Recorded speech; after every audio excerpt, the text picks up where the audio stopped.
Am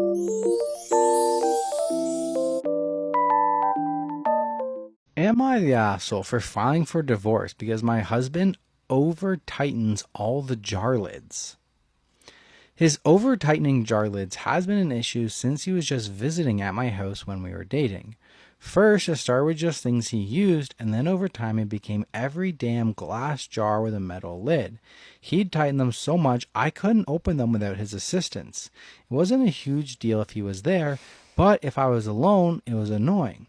More times than I can count, I've opened a new jar of something because I couldn't get the jar open. It's been a recurring cycle over the past 5 years. It's just a thing that would escalate until I had a major meltdown and freaked out, screaming, frustrated, and seemingly crazy because it's just a lid. Then it would get better for a while.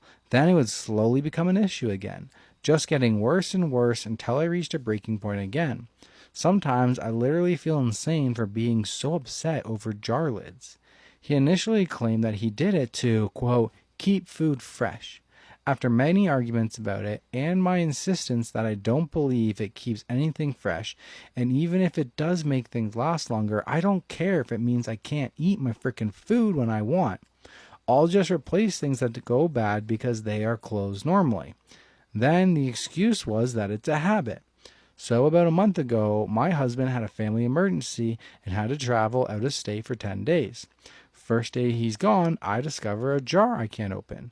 I was annoyed and was going to the store to buy new pickles when the neighbor said hi and to let him know if I needed anything while my soon-to-be ex was out of town. I said wait here and got the jar, which he opened. The next day I saw him outside and asked him to open another jar. He offered to come open all the jars. I agreed and he came in and he went to the fridge and opened all the jars except for two, which he couldn't get open. I thanked him profusely and told him I'd bake some of his favorite cookies later in the week. He laughed and said it was no big deal, and after confirming that I wouldn't be upset if the remaining two jars were destroyed in his attempt to open them, he took them home to his garage to open them one way or another. He said that he has heard me screaming about over-tightened jar lids a few times over the years, and he's really pondered if I was crazy or if my husband was really over-tightening the jar lids. He said, this was intentional. It was every jar. I'm sure he doesn't regularly use hot pepper paste or mango puree or any of your other fancy food cooking stuff. Then he held up the two jars he couldn't get open and said, I don't know why he's doing it, but it wasn't an accident. After he left, I locked the door and sat on my kitchen floor and cried. Then I felt hot and lightheaded. I vomited in the trash can. My chest hurt. It crossed my mind that I might be having a heart attack. I thought about calling an ambulance, but sat back down on my kitchen floor instead, okay with just dying if it was a heart attack. What? Later, the neighbor came back with the open jar of hot fudge and apologized that he couldn't save the figs. He said he broke the jar trying to get it open. He also apologized for what he said about my husband doing it on purpose. I assured him it was okay. I couldn't sleep that night. Tossed, turned all night. I called out of work.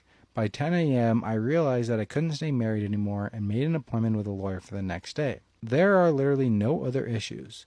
No cheating, no abuse. We had a good sex life. Both have good jobs, nice house, no financial issues. He was absolutely blindsided when he came home and I told him I wanted a divorce. He still won't admit that he tightened the lids on purpose.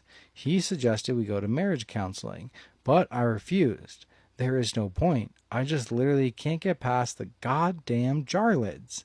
I still feel a little bit crazy about that. I have no idea why he would tighten every jar lid so tightly that I couldn't open it. He has given me no reason. He still won't even admit that he did it on purpose. But the hot pepper paste is at the back of the fridge. I use it only when I make Indian food. It's behind other things. He's never used it. It's nothing you could put in food without cooking it. The pepper paste could not have been an accident. It couldn't.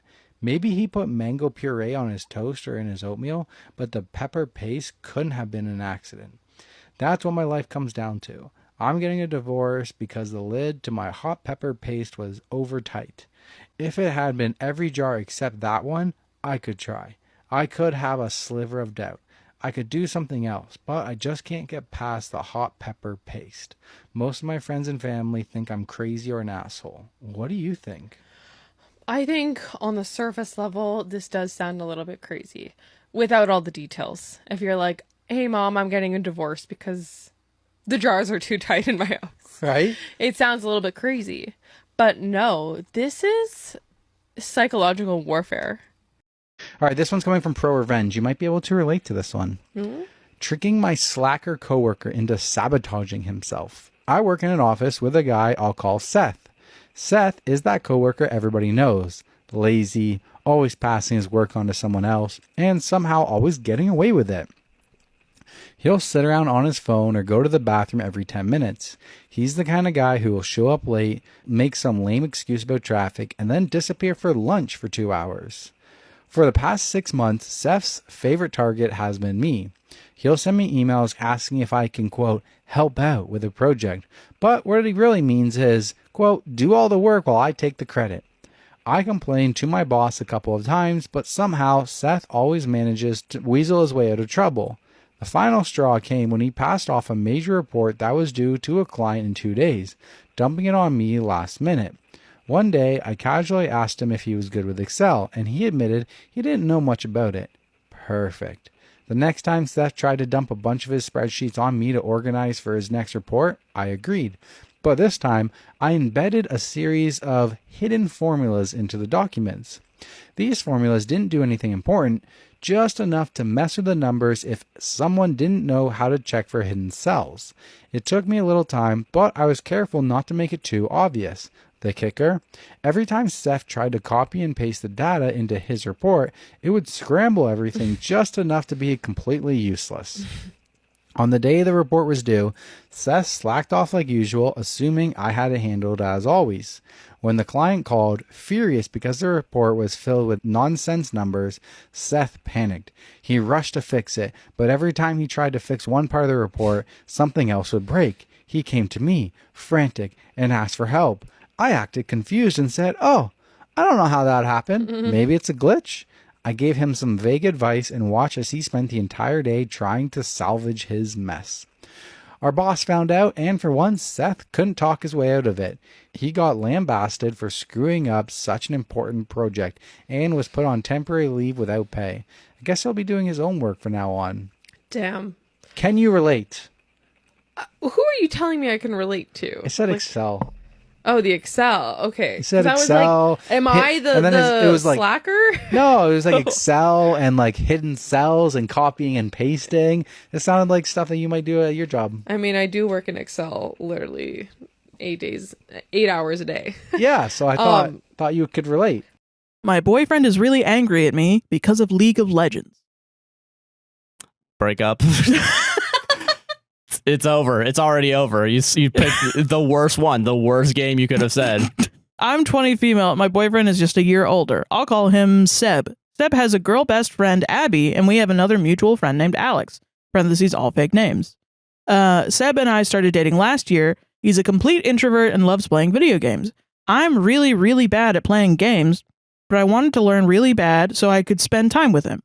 So the three of them just kind of let me play and tag along because I'm Seb's girlfriend.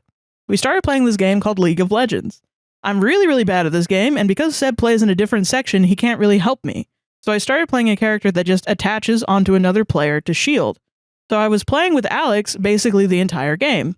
It's really easy, and for a while everybody was pretty happy because we were moving up ranks, like getting better at the game. But today, Seb blew up on me and yelled at me in front of both of our friends in our call.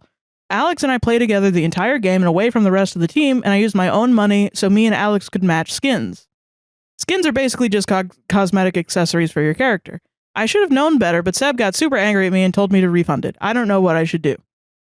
Okay. Well, okay. So I don't know anything about League of Legends. I know a bit. I played the Pokemon League of Legends. Oh, yeah, you did. Pokemon Unite, so I know how, and I screamed at 9-year-olds, man. Yeah, so... Not I'm still on waiting. open comms in my house at 2 a.m. Yeah. So I understand that it gets high emotions or whatever. I still think Opie's boyfriend is being a little shit. That's wild, yeah. But more context, Okay, I didn't know. Yeah, I need more context because... Top comment. So you're playing Yummy and he's not ADC? I don't know why he would care, but I guess the matching skins thing is what he's upset about. Just tell him to play ADC. And then the next comment is why I chose this one. Typical top lane behavior. raging for no reason. Oh my god.